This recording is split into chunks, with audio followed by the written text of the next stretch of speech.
Good morning, everyone. Good morning, and welcome back. We are learning Mishnah's Nazir, Perek Zayin, Chapter 7, Mishnah Mishnah 4. Amar Rabbi Eliezer B'Shum Rabbi Yeshua. The sage Rabbi Eliezer said in the name of Rabbi Yehoshua, called Tuma Min Hames, any source of any impurity that comes from a dead body, Shanazir Megaleach Aleha, that a Nazir would shave his head for that, meaning he would have to start the whole process over again. Hayavin Aleha Abias Mikdash. That's the kind of impurity that you'll be liable for entering into Beis HaMikdash in a state of impurity. The Torah prohibits a person to enter the Beis HaMikdash, the temple, in a state of impurity. It doesn't allow him to eat sacrifices while he is impure. And if a person does that, he's liable to, if he does it intentionally, he's liable to kares, where his neshama is cut off. And if he, let's say, does it unintentionally, he didn't realize it was impure, then he has to bring a chatas, a sin offering. So Rabbi Eliezer says the types of impurity from a dead body that cause a nazir to have to shave his head and start all over again, those are the types that you'll be liable for entering the Beis HaMikdash in that state of tumah to either a kares or to a sin offering. V'chal tumah she'ein hames bin hames, and any impurity from a dead body, she'ein hanazir megaleach aleha, that a nazir does not shave for it, ein chayavin aleha bias mikdash, one will not be liable over it for entering the Beis HaMikdash. It doesn't mean you're allowed to, but it does it. But it means though that the liabilities, the that which happens, the punishments that happen to a person, do not apply then. So, for instance, one of the examples they brought down here is, if let's say there is the flesh of a corpse, the volume of a kazayas, of an olive, which we know that either touching it, carrying it, or being under the same roof of it makes you tamei. Okay? If that is the kind of tumah that we are talking for, let's say we're talking about that tumah, the halacha is that that's the kind of tumah that if you are tamei from it and you enter the Beis HaMikdash, you'd be liable for doing so. But if, let's say, we're talking about, let's say, the quarter lug of blood, which we said a quarter lug of blood is something that makes you impure, but it does not actually cause you to have to start your Naziris all over again. If that's what made you impure and you enter the Beis HaMikdash, you would not be liable for doing so. And the basis for this is what we call halacha l'Moshe miSinai. It is not based on anything written in the Torah. It is a halacha, a law that was given to Moshe at Sinai. It does not have any source in the Torah. It is a pure oral law. Okay.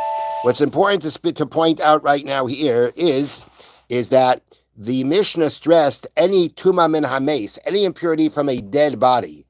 This distinction about what kind of impurity we're talking about from a dead body, whether whether this tuma, this impurity makes a person start all over again or not, is a distinction found by the impurity from a dead body. But we also had, in a previous Mishnah, the impurity of a zav or a zava. A zava is a man that has a certain type of seminal emission that makes him impure. A zava is someone that a woman who bleeds more than usual. Mitzera is someone that, because they are stricken with saras, the plague of saras, they're tamei. We met in the previous Mishnah, it was mentioned that those sources of tumah, not only do they not make you start all over again if you're a nazir, you actually can count those days towards your being a nazir. They can actually count those days as part of your term of being a nazir. Nonetheless, those tumas, there is no question that if that's how you are tamei, you enter the Beis HaMikdash, you will be liable to all the punishments. So the distinction was within corpse tumah.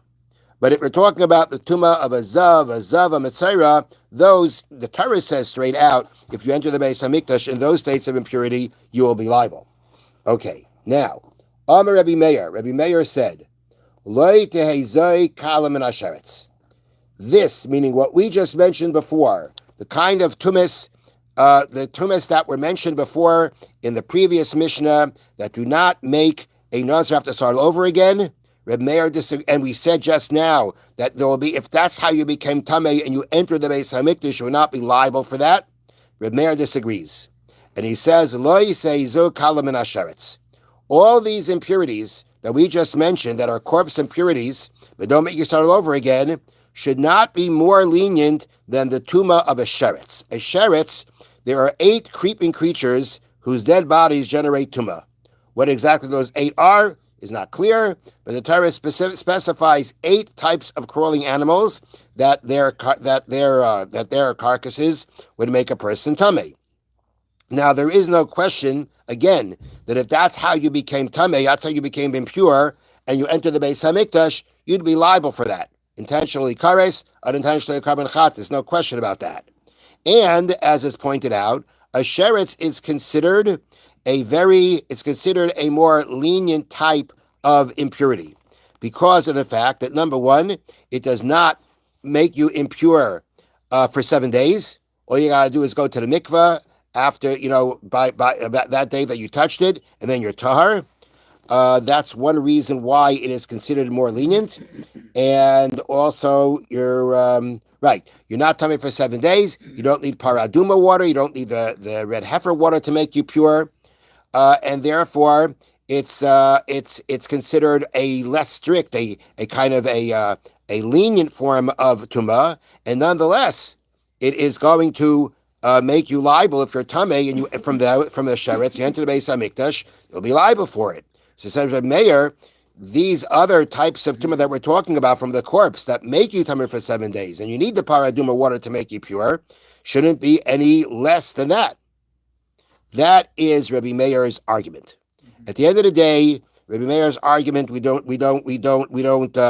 follow Rabbi Meir's we don't follow Rabbi Meir's argument, and the explanation to that is that the Tanna Kama disagrees. Rabbi Meir argues, as we said before, the rules that we distinguish between the corpse tumah, whether it makes you liable for going to Beis HaMikdash state of tumah, that's halacha Mishna Sinai.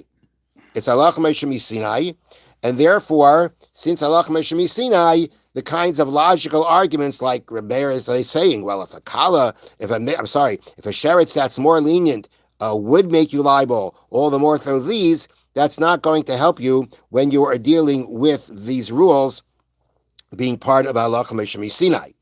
Basically, halacha Mishna Sinai says that's the way it is.